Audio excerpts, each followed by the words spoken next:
pemanasan dengan USG Doppler. Teman-teman pasti sudah punya USG Doppler di setiap poliklinik ya. Jadi tujuannya kita mampu melakukan pemeriksaan Doppler dan pemantauan arus darah pada janin dan ibu hamil. Ada dua sisi, mau dari bayi, dari placenta, dari ibunya. Nanti khususnya kita bisa mengetahui kemampuan keterbatasan pemeriksaan Doppler dan mampu membedakan aliran darah arteri dan vena dan arteri yang patologis. Arti pentingnya ini akurasinya velocimetri. Ini ada komponen yang tidak bisa dipisahkan dengan USG kehamilan, itu wajib. Kita punya USG dua dimensi, nanti kita punya sectoral power dan ada power Doppler. Metodologinya kita mengukur sirkulasi janin yang normal dan kita melihat mekanisme redistribusi hipoksia pada kasus IUCN dan strategi manajemennya. Ini yang masih biasa kita ukur di Lofor, arus darah, arteriolus dan stereomedia. Ada beberapa indeks yang menjaminkan kalau dia cycle, ini satu cycle, sistole dan diastole. Indeks kita boleh pakai macam-macam, tapi kuasailah masing-masing. Sistole diastole ini ada, tapi terlalu sederhana. Biasa kita memakai yang umum resistance index, ada lagi pulsatility index. Tapi kalau saya dalam keseharian saya tidak pakai SD. Ilmu yang diturunkan pertama kita pakai resistance index. Tapi begitu yang ada di Indonesia yang disebutkan sistole diastole index. Ya, kita makainya ini.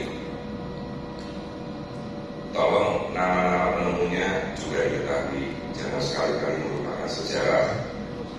Oslo Index, apa ada nama bahasa, nama orang yang benar bahasa Prancis, mesin Muslim, dan sistole diastole ratio, SD ratio.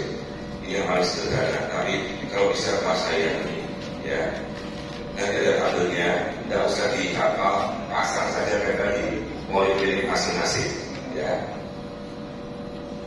Growth restriction, kecil untuk masa kehamilan terpengaruh oleh semua faktor-faktor ini. Ya, kita nggak bahas teorinya ini aja saja. Kemudian kondisi-kondisi dari placenta itu teman-teman sudah harus tahu. Dia masuk kemana, kemudian kita mau periksa di mana. Ini semua aliran darahnya kita bisa lihat. Mulai dari aliran darah vessels, interstitial, umbilical cord, nanti kita bisa lihat sama-sama. Nah ini sirkulasi data normalnya. Mungkin videonya nggak dibagi, jadi kalau mau di video yang pakai HP silakan. Karena untuk beberapa kasusnya juga sampelnya sulit banget ya. Ini kasus yang kita kumpulkan dari sampel-sampel harian. Ya. Nah, sebelum kejadian renal hipoksia dia mengalami kondisi asidosis. Biasanya kalau kita mau pakai pemeriksaan Jerman kita pakai elektroda, itu yang paling tepat. Saya pikir itu biasanya sudah telat. Kemudian membuat stimulasi pada awal pribadi, chemosensor, dan akhirnya terjadi redistribusi efek. Apa yang pertama akan dihemat oleh tubuh si bayi? Teman-teman pasti sudah ngerti. Otak itu yang paling harus dihemat, karena kalau otak sampai kekurangan oksigen, dia sudah sel pasti lumpuh. Maka dia akan mengurangi aliran darah ke tubuh kita untuk menyimpan glikogen, makanya bayinya jadi kecil. Tapi kalau ini sudah tidak bisa lagi, ya sudah game over. Maka dari sifat order scattering effect, apa sih yang order, apa yang mau dihemat oleh bayi itu? Namanya scattering effect, brain scattering effect. Teman-teman pasti sudah mendengar. Aliran darah di otaknya diturunkan supaya terjadi vasodilatasi pada pihak organ untuk meningkatkan aliran darah. Dua basicnya seperti dari reaksi juga bisa, antara ada fitus. Ini slide-nya sudah ada dari tahun zaman pertama kali saya belajar. Kalau saya dibuat sama Prof. ya dulu saya di organisasi. Ini sudah tahun 90-an atau tahun 80-an, tahun 90-an, 86, 87. Sebelum terjadinya faktor macam-macam ini, teman-teman sudah tahu turun berat dulu. Terjadi redistribusi, bayinya menciut, terjadilah abnormal venous. Kalau sudah sampai seperti ini, umbilical arterinya dia meningkat, amniotropnya turun, oligohidratnya sudah selesai. Kapan kita mau ambil? Potong di sini. Jangan sampai sudah ujung sini. Bayi yang cepat sudah akan diposialkan secara rotation. Apa yang mau kita tunggu? Nah, kita bisa mengukur dari uterine double, fetal double atau fetal growth. Preeklampsi kemarin sudah dijelaskan oleh dokter ahli, saya coba mengulang saja. Berhubungan dengan kualitas dari arus darah, respons dari bagaimana dengan placenta. Dan kondisi hipoksemia, penurunan placenta perfusi ini terjadi dan masuk ke dalam arteria blood flow, oksigennya jadi rendah. Kita ada timun, mengukur biometri, teman-teman jangan salah ya. Kita bilang bayinya redistribusi, ternyata bayinya gede. Pengukuran biometri ini sudah di level dasar, jangan sampai keliru. Tapi kadang-kadang teman-teman ada yang mau hemat gambarnya sampai dibikin berempat. Jangan. Semakin kita bisa satu gambar, apalagi kalau kita kesulitan cocokkan dengan stereo dan mulai lagi sudah harus tahu persentase berapa dari itu. Baru kita lanjut ke color doppler untuk melihat patofisiologinya. Jadi color doppler ini mengidentifikasi mana sih bayi-bayi yang penculikannya akan menjadi bayi NFD. Ya, sebelum terjadi kronik hipoksia, kita potong dulu pada kondisi akut hipoksia. Nah, pembuluh darah apa yang mau kita lihat? Kalau dari ibunya, dokter Andi kemarin bilang arteri uterine. Kalau dari placental side, mungkin ke arteri. Tapi ada yang lain toh, macam-macam ada middle cerebral artery, ada arteri dari renalis, ada aorta, macam-macam. Jadi tidak cuma dua, ada itu semua tunggu molekul bisa. Kita mulai preeklampsi, karena yang mengukur arteri bagian orbital bisa saja. Mau dipasang kayak lagi kan, boleh, tapi ya tidak praktis lah. Masih ada cara yang lebih elegan, ya kita harus lagi itu. Kemudian venus, ini sulit, karena begitu kita mengukur ductus venosus itu sudah stadium akhir. Kenapa? Ductus venosus ini yang cantik tadi ada gambarnya, kita lihat ya. Jangan sampai berkurang positif. Mau dihafal boleh, mau diingat boleh, tidak banyak kok. Kita pakai RI, ya, pembuluh arteri. Rata-rata kurang dari 0,7 pada trimester awal. Middle cerebral artery ini resistensnya 0,2 sampai 0,9. Uterine artery, nah ini 0,3 sampai 0,5. Mau pakai RI boleh, mau pakai PI boleh. Saya biasanya mau pakai RI karena dia fluktuatif ya. Kalau PI terlalu ini tidak fluktuatif. Oke, kita biasanya kalau mau melihat arteri uterine ini nggak bisa disebut trimester kedua. Prinsipnya ini arteri iliaca, arteri uterina, dia menyilang. Kalau dulu istilahnya menyimpang on the bridge, namanya menyimpang di atas Thames ya. Nah setelah itu menyilang. Ya, ini arteri iliaca, ini dia vein. Oke, sekedar demo. Cari fossa iliaca sebelah kanan atau sebelah kiri. Ukur di dua sisi. Ini arteri iliaca, ini vena iliaca. Kalau kita cari arteri iliaca, karakteristiknya seperti ini. Harusnya ada protodiastole begini, ya. Karena dia sampai reverse. Kenapa bisa timbul protodiastole? Karena dia ada tracknya. Nah, kita punya teori tromboglastic dilation. Minggu ke-7 selesai minggu 14. 20 minggu arus darahnya sudah harus mengikuti arus darah dari uterina yang sudah melebar seperti ini. Jangan sampai nanti arus darahnya mirip arteri iliaca, reverse itu bisa tidak ada yang ada banyak untuk reparasi. Ini arteri uterina yang normal ya. Ingat, jangan sampai lupa. Ini uterina arteri. Berapa indeksnya tadi? Harinya kira-kira 0, di bawah 0,7, 0,5, 0,7 ya, mas. Lanjut. Oke, ini yang agak modern gambarnya. Tapi apapun mau alat BSD-nya apapun yang penting makanya jangan bergantung alat. Ya, dan juga banyak sekali orang bilang, oh itu 3 dimensi bu, 4 dimensi bu, ada 3 dimensi setengah sampai pengaternal. Banyak yang seperti itu. Ya. Yang penting kita bisa mengukur arteri iliaca, arteri umbilical universe. Ini kalau kita nyatakan dengan power double, kita harus ada cabang-cabangnya. Ya, bilang mas.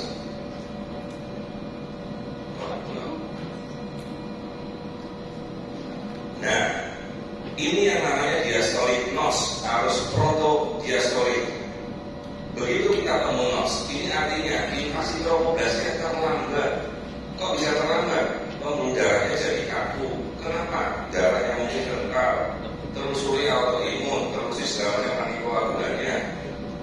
Karena ini menjadi prediktor untuk preeklamsia. Ya. Kapan nos ini harus siap? Ada yang pernah baca teman-teman? Di bawah minggu berapa? Di bawah minggu berapa ini harus siap? Tidak boleh sampai minggu 20. Ini sudah harus siap. Jadi ada ingat harus dari protodiastol notsi. Dok, notsinya kok ada tensinya? Itu ada preeklamsi kolesterol tinggi. Tidak habis jawab. Yang kanannya sini, ini yang kiri. Yang ini yang normal. Ini yang tidak normal. Ada notsi. Ya, tolong dilakukan. Mulai dari sekarang setiap pemeriksaan lakukan pemeriksaan dokter. Fosa iliaca kanan kiri, bandingkan arus darah yang lebih rendah akan berada pada sisi arteriovenous dekat placenta sign. Karena dia langsung membukanya lebih bagus, tromboblasnya masih di situ, maka akan lebih rendah di sana. Nah, diagnosis ini harus kita lihat. Dan diagnosis ini tidak dialami permanen. Sampai minggu 20 masih ada teman-teman bisa jadi 20 lewat, kami akan 20 minggu langsung muncul. Ya. Nah ini invasi tromboblast. Ini kalau di zaman-zaman kita pendidikan waktu dulu ya, masuk ke dalam. Oke, normal pada trimester pertama. Saya sering dapat teman-teman yang mungkin ahli dari paru atau fertilitas, mereka memberikan terapi antikoagulan kasih, enoxaparin kasih, heparin. Alasannya tanpa mengukur arterial jaringan. Tapi ada juga yang menyatakan aliran darah itu tidak dia memang trimester pertama pasti tinggi. Maka kita melakukan jangan sekali-sekali menjalankan pada setelah pikirkan dulu teorinya dikuasai dan kemudian second trimester dia mulai rendah naik. Ya sebenarnya masuk ke trimester tidak makin naik. Jadi sistoliastol rasionya makin rendah atau R-nya makin rendah. Ini kalau mau lihat PI-nya ya tempel di ruang teman-teman praktek. Terus dia berevolusi selama kalian mulai dari yang tadi tinggi turun terus pakainya 20 minggu ya. Tadi indeksnya harus kita berapa tadi di bawah 0,7 ya.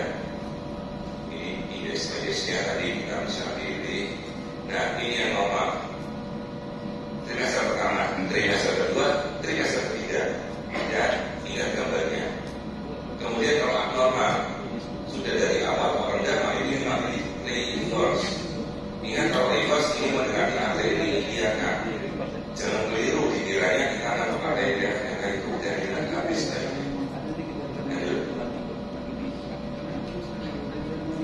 Oke, yuk kita belajar mulai dari arteri. Ingat jadi arteri tidak cuma arteri umbilikus, ada vena aorta, ada middle cerebral artery. Ini kita bisa ambil semua satu-satu.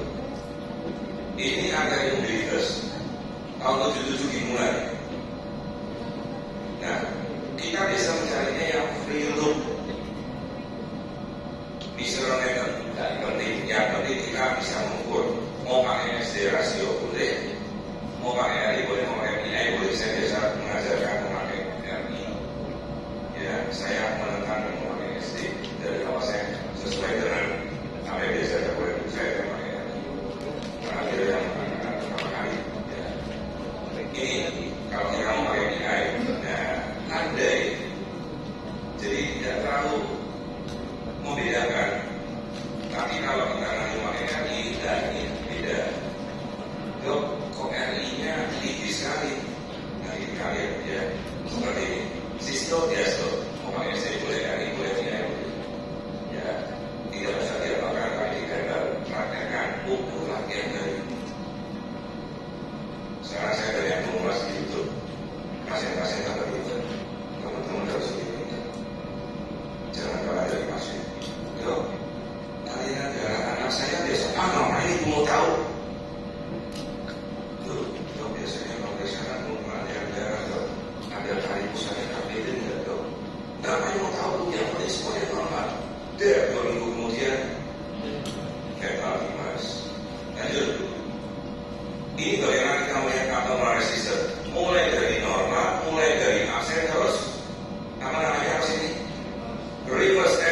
diastolik, absen reverse diastolik, arrest flow.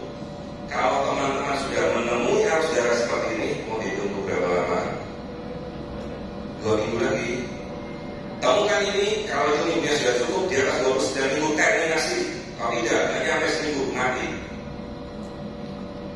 Kalau ya sudah absen saja, hati-hati, apalagi sampai absen reverse.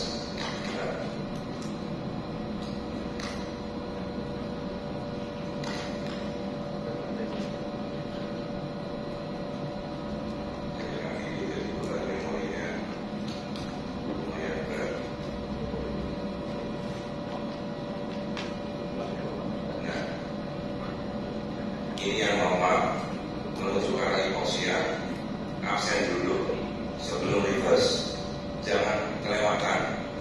Tidak mungkin ini terjadi dan belum ini ya, urutannya seperti itu. Kalau seperti ini sudah seperti kita dicek, ada yang mengalir sama sekali, alirannya balik ke ibunya semua, ibunya langsung reparasi. Ini aliran darah aorta, saya nggak pernah ngukur sih, ini hanya demo. Kalau kita mau ke aorta ya, ada aliran darahnya.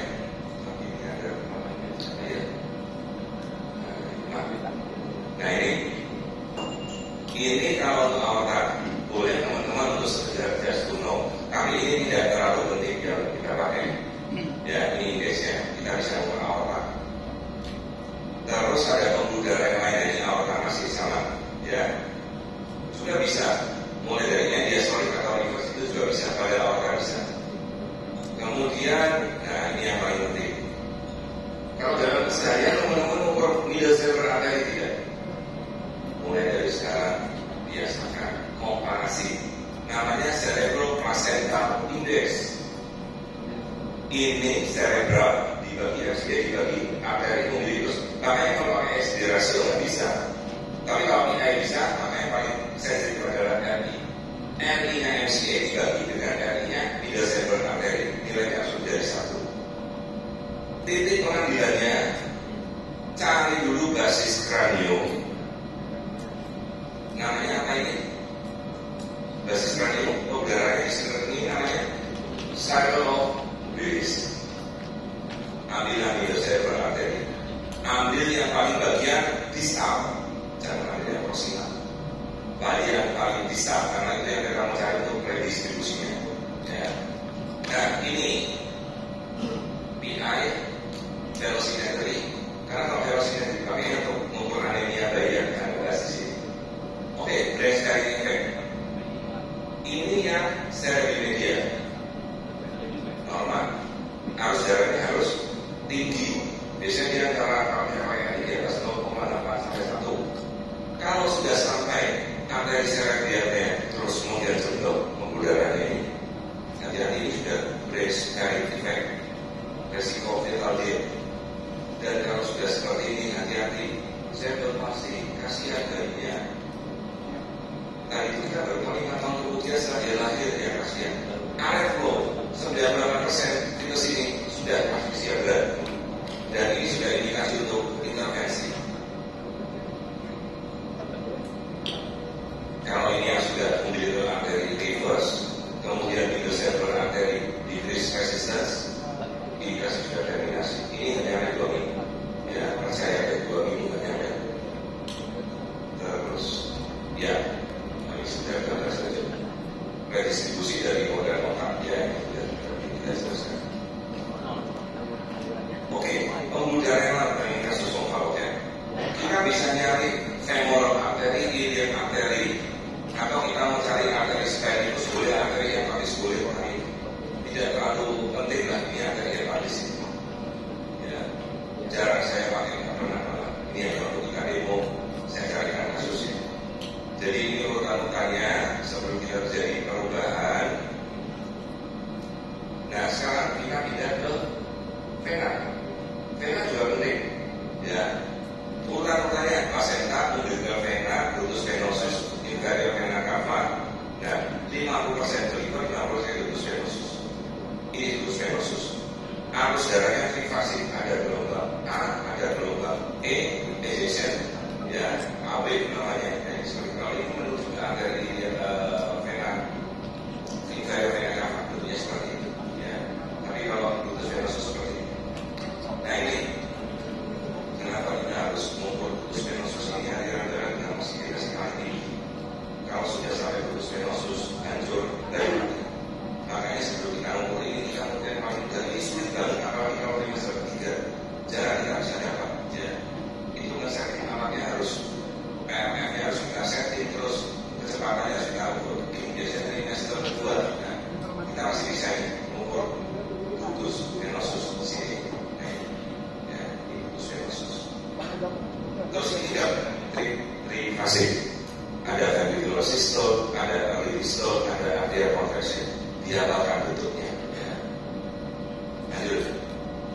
Ini arus darah ductus venosus, kaya akan oksigen, ya. Jangan sampai dia sampai absen, apalagi reverse. Kalau reverse biasanya indikasi pertama itu indikasi seperti oksigen. Ini ductus venosus, kemudian ini juga ductus venosus dari reverse wave. Udah, kalau teman-teman temukan ini bayinya hanya seminggu, ya, ini sudah bahaya sekali. Itu saja arteri umbilikus dan sel-sel masih biasa saja. Ya. Oke, perbedaannya ini yang normal, ini yang abnormal, menunjukkan arterial compression dari reverse flow. Tadi sudah kita tentukan, lebih mudah digambar.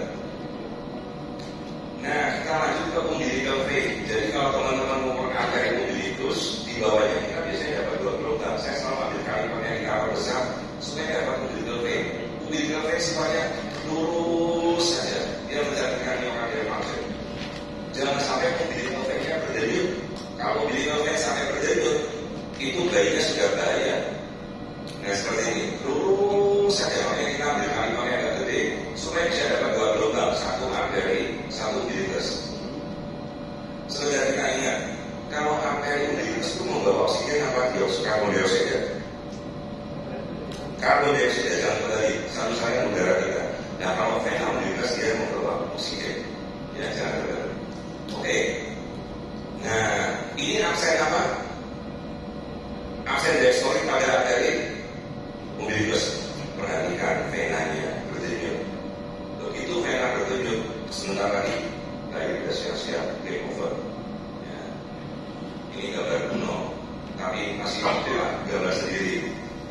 Ada 2 arteri uterina, cabangnya 8 arteri apa? Kira-kira ada 200 radius spiral arteri. Ya. Nah, ini USG yang model-model zaman sekarang deh. Kita lihat tadi cabang arteri spiralis, kemudian cabang arteri radialis. Ya. Ini mengenai intervillus ini juga kita bisa ukur.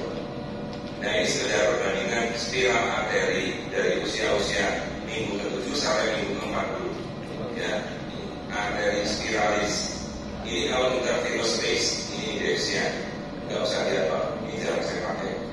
Saya biasa pakainya kalau sudah di umbilical arteri. Masalahnya kalau lain-lainnya semua normal, kita sampai ke sini, itu kadang-kadang kita nggak bisa jawab ya. Nah, intervillus blood flow, arterial life signal. Terus ada lagi yang intervillus blood flow, venous life signal. Ya, jadi banyak sekali macam-macam beberapa yang kita pakai, ini jarang saya pakai. Nah, ini yang tadi saya jelaskan, teman-teman harus tahu invasi propugas kenapa dipakai patokan 20 minggu. Karena kalau invasinya jelek seperti ini, terjadilah preeklampsi. Dia nggak mau lebar, ya spiral arterinya. Nah, ini resistance indeksnya pada arteri spiralis seperti data preeklampsi dan normal. Ini pada arteri intervillus space ya, dan bahasanya. Ini penelitian yang pernah saya lakukan waktu dulu saya pulang Indonesia untuk mengadaptasikan sebagai konsultan maternal. Saya dulu lulusan luar, sepertinya baru seumur hidup dari saya diberikan kesempatan adaptasi di Indonesia oleh Naveto. Dan itu perjuangan bukan perjuangan yang ringan. Nah, kemudian kita membuat penelitian kembali. Kita juga bersama teman-teman di Semarang. Dulu saya di FKUD untuk adaptasi ketonnya. Tahun 2006 saya pulang ke sini, tahun 2014 saya adaptasi ke sebuah tempat tahun. Ini perbedaan antara indeks maskularnya. Mulai dari trimester pertama sampai trimester akhir, gimana kita lakukan? Kita biopsi. Teman-teman bidik placenta, terus tembak ambil biopsinya. Kita lihat bagaimana arus darah Dopplernya. Nah, seperti ini. Ini alat USG, Folsom. Mulai dari S6 ada, ya, P8 juga ada, T6 juga ada.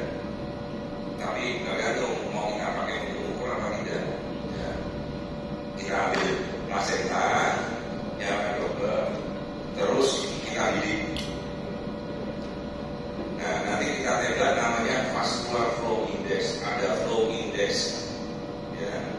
Nah, kita bisa ukur, kita ambil biopsinya. Nah, seperti ini. Ada beberapa pengukuran, nah, kita ambil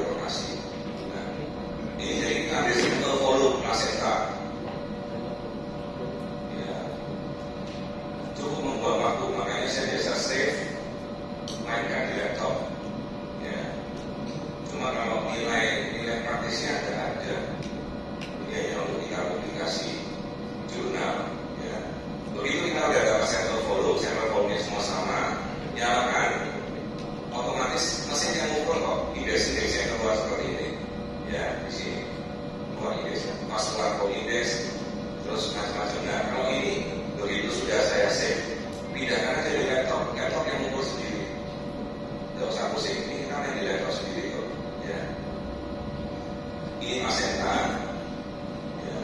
Programnya juga bisa kita unduh di laptop, body view namanya. Ya.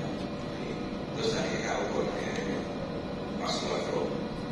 Nah ini yang normal terlihat banyak sekali udaranya begitu kayak nasi ya, menurun jumlah udaranya. Nah ini kalau kita pakai dokter, mulai dari Masenta, cabang bina, cabang udara dari indikasi. Ini cabang-cabang yang ada di indikalis, cabang bina, cabang udara, cabang tersier, aspirasi, seperti itu. Hasilnya ini bisa teman-teman ambil dari sampel. Semua indeks vaskularisasi memiliki hubungan signifikan dalam usia kehamilan. Kalau ada pasien preeklamsi berat, biasanya dia indeks yang turun semua. Ya, kita pakai metode biopsi. Dan sekarang manajemen strategisnya, biasanya dokter itu tidak ada efek sebelum 20 hari 2 minggu. Dok, sebelumnya tidak ada apa-apa dok. Begitu datang 2 minggu lagi masuk 2 minggu, dok kok banyak pertumbuhannya jelek. Ya. Nah ini fetal surveillance, kita bisa pakai CTG, bisa pakai non-stress, kita sudah pakai Doppler, kita pakai Doppler. Ya. Karena kalau kita pakai CTG sudah telat.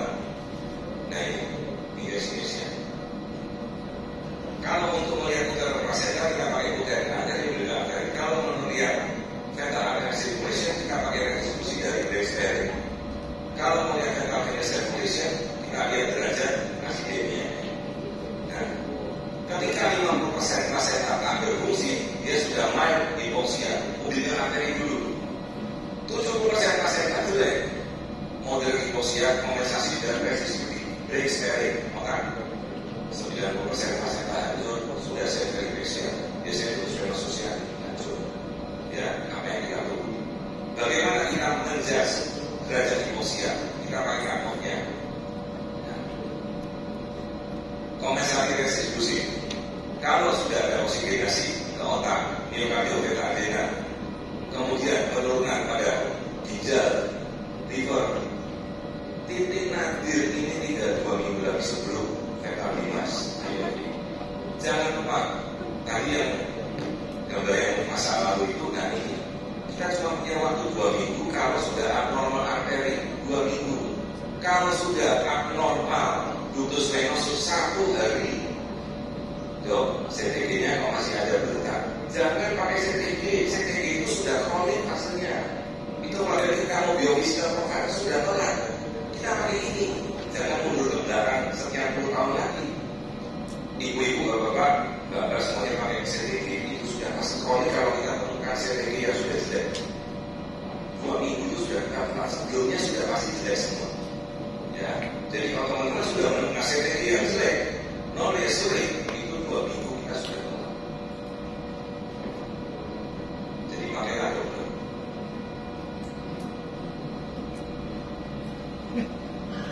Nah, prediktor terbaik hipoksia dari adalah PIRI dari MCD. Biofisial profilnya terbatas, nilai sejahtera dari 32 minggu. Dengan 32 minggu, ingat pakailah USG yang ada dokternya. Ya. USG dokter berbeda lebih cepat daripada biofisial profile. Boleh saja pakai biofisial profile, tapi itu dari ilmu zaman dulu. Kita pakai asal sudah lama ada. Itu sudah dari tahun 80-an. Ya 10/10. Telat. Kenapa dia pakai dokter? Nah, bagaimana kita melihat derajat asidemia? Boleh pakai PI bisa dari ductus venosus. Nah, kita lihat penilaian USG dokter ada klinikus strategis ada berapa? Nah, sudah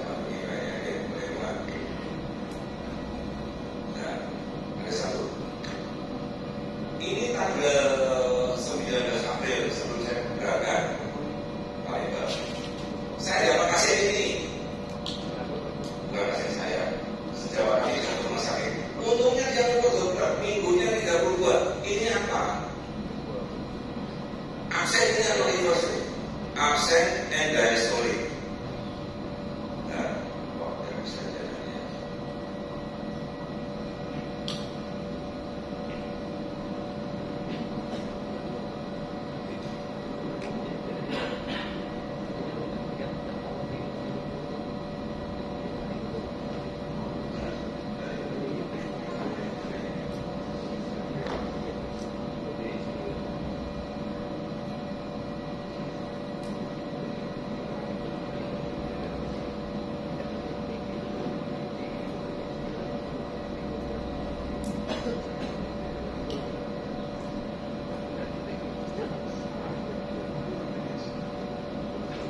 Saya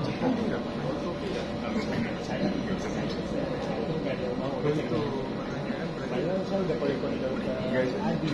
Tadi malam itu kan berarti salah kan, benar saya kan, saya itu kan ikut sama. Ini kita ukur dokternya. Dia kira pada mobil ternyata salah. Yuk. Teman-teman, aku saudara. Kita balik lagi bener ke Durian, dijemput lagi. Salah nanti.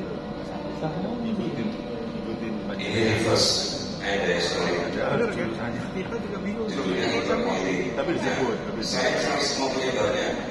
Teman sejawabnya karena dok sebelumnya tidak ada apa-apa, dok punya 32 minggu.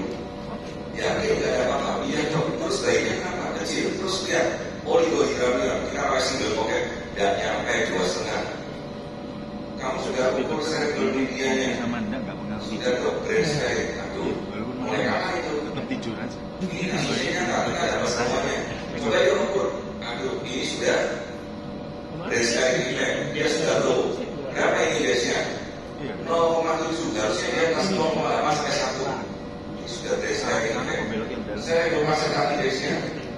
Ininya ada, MCA-nya ada. Kita bandingkan dengan absen 0. Semua bilangan dibagi 0. Tak terhingga tingginya. Yuk coba cari tali pusatnya kenapa? Masih mengalirkan darah. Apakah ada simpul?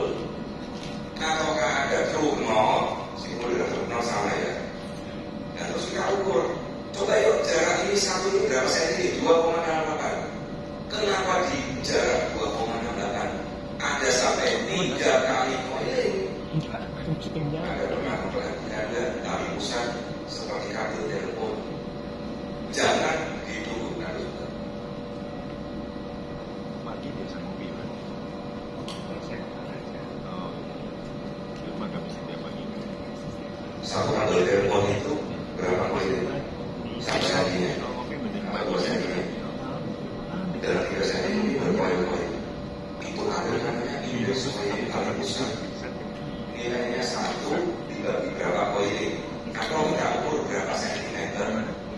Ambillah 5 cm, coilingnya dibagi berapa sentimeter itu. Jadi kita pakai indeksnya 1 dibandingkan berapa coil. Coil indeks normal itu antara 0,13 sampai 0,58. Pada kasus ini, kenapa kita pilih coiling? Karena saya lihat teman meriksa, yang bisa meriksa itu, yakin saya meriksa pasti benar. Kenapa coiling indeksnya terus kita lihat ada masalah? Coba lihat di tali pusatnya. Dari jarak sekitar 3 cm ini ada 4 coiling. Jangan sampai begitu dilahirkan. Aduh, maaf bu, ini ada tali pusatnya melintir. Ini sudah kita belum tahu. Teman-teman harus bisa tahu dalam kandungan. Tidak usah pakai tiga-tiganya yang aneh-aneh. Pakai saja dokter menyalakan kira-kira itu. Diukur dalam jaraknya sampai sini dari inner to outer. Dari inner to outer jaraknya berapa senti? Dapat 3 cm. Berapa kali? 1, 2, 3, 4 dibagi. Ingat nilai indeksnya 0,13 sampai 0,58. 2,3, 2,1 ada 3. Kenapa? Nilai indeksnya ini sekitar 0,66. Terus saya bilang sama teman sejawat yang belum boleh saya lahirkan sudah hari ini. Kamu mau nunggu apa? Baca teorinya. Kalau sudah sampai absen diastoli, Apalagi habis sebenarnya sudah indeksnya jangan itu. Ini bakal tidak akan bertahan. Air keluarnya 1,3. Baiknya nanti setelah saya tahu setelah saya sebelum saya berada. Ingat teman-teman itu ada kasus hiperkoiling tali pusat. Ajarnya enak gitu soalnya. Oke, saya sudah sampai berujung.